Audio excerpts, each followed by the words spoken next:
The summary of this particular chat is knowing when to take that bow from a job or company, or rather knowing when to leave a company. I've spent a very long time in the job market, having worked for different organizations.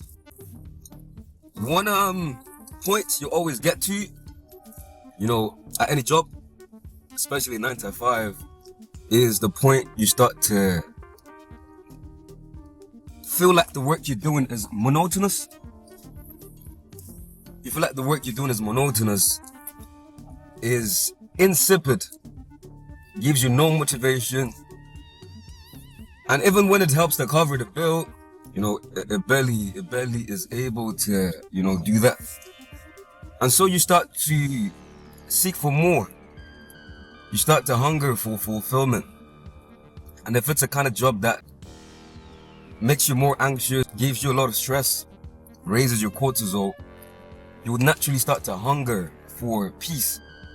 Because trust me, there are a lot of things, your body knows and tries to tell you even when you try to be ignorant of them. And if you're in a situation that is detrimental to your physical, mental, and spiritual well-being, whether it's paying you billions or zero, it behooves you to stop and take, count. Review your life activities and where they're possibly gonna lead you to or end you. And this is why I'm touching, on this particular topic, because there are times when I've gotten to that point at any job and I'm trying to figure out what comes next. What comes next? Is my time here done? Can I still be of any use? Is there anything material, spiritual, to gain from this particular engagement? And when you get to that point, the answers to these questions, sourcing the right answers to these questions is very important. Because some people approach the issue the wrong way, and end up very bad for it. But I recall a few years ago, I worked in a non-profit organization, and I had a very, very good mentor at the time. He was a big-time activist. I think then I was doing work around promoting accountability around the repatriation of looted funds. But it was a very interesting project I worked in at the time. That's why I can remember it so well too. But, as it is with every project cycle, it starts and it ends. And then starts and then ends and then starts and then ends. As is the case with project life cycles, this particular project came to an end. And I had to, move on to find a different employer. I remember a conversation I had with this particular mentor of mine, my employer too. And it touched on this particular conversation we are having right now. And you could learn a thing or two from his words. He referenced the story of Joseph and how it is easy for people to nurse hate, nurse, an unkind energy towards someone who is a star person, someone who shows prospects.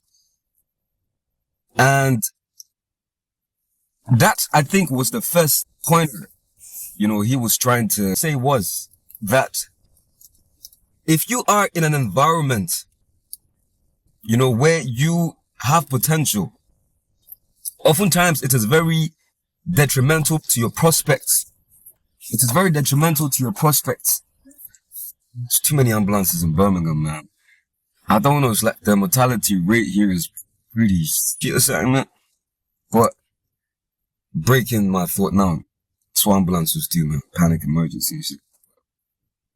What he was trying to point out basically was that if you are in an environment that isn't advantageous or supportive of your goals, especially when they're prospectful potential, those energies around you, yeah, in a workspace, in a team that aren't for you would naturally end up being against you.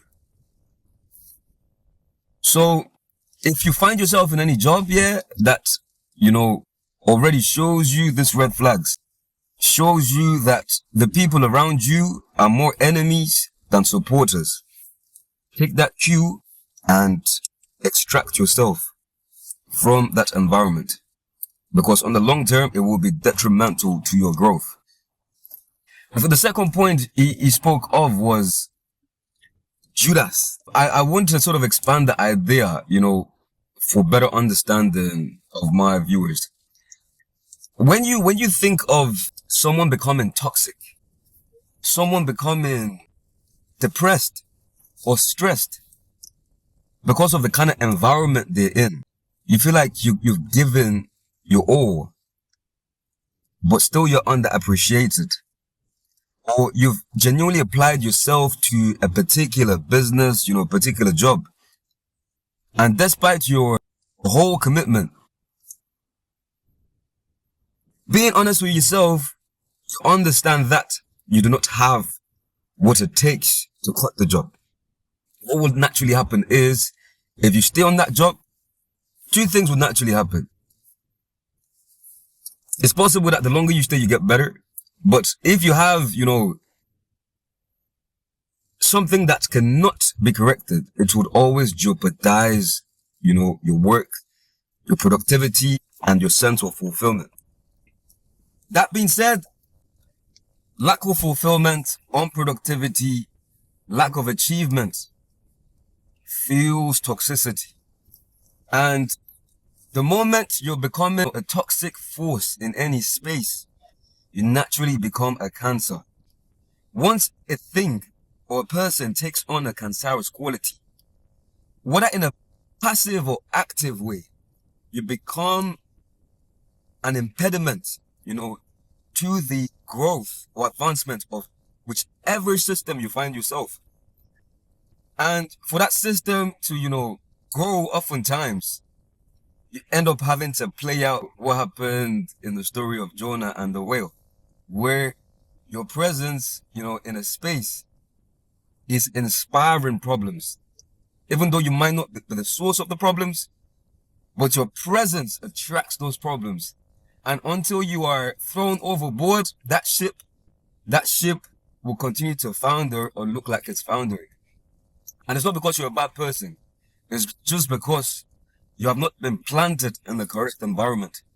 And in those kind of situations, the task lies heavy on you to make that change, or put yourself from whatever environment you find yourself, that's toxic to your destiny, to your goals, to your growth, and plant yourself in a space, that favors you.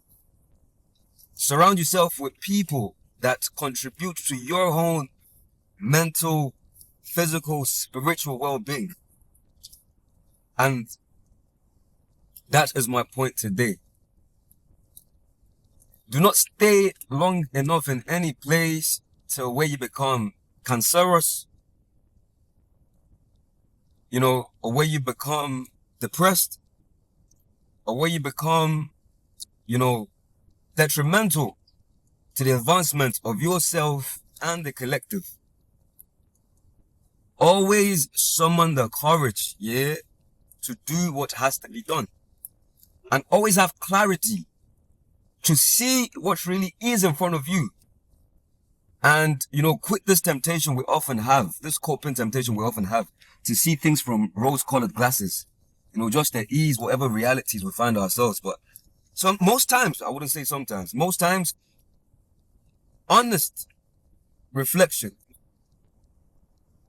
deep review of oneself and one's status or status quo would reveal, a lot of clarity, a lot of wisdom that informs, whatever steps you take to your own Garden of Eden, or to your own paradise, or whichever destination you aspire to.